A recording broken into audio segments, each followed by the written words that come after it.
How to install Kinemaster on iOS. First of all, open the App Store on your device. Once you are in, look at the bottom right corner and tap on the source icon. Now in the source bar, type Kinemaster and wait for the results to load. Next, scroll down a little until you see the official Kinemaster app with its familiar logo. Tap on it to open the app page where you will see the app details, ratings, and preview images.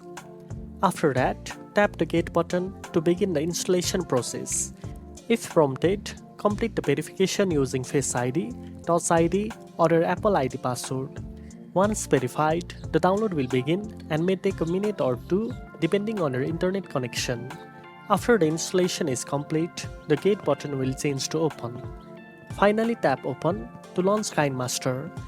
The app will now be ready for you to start editing your videos with features like trimming, transitions, music, and more.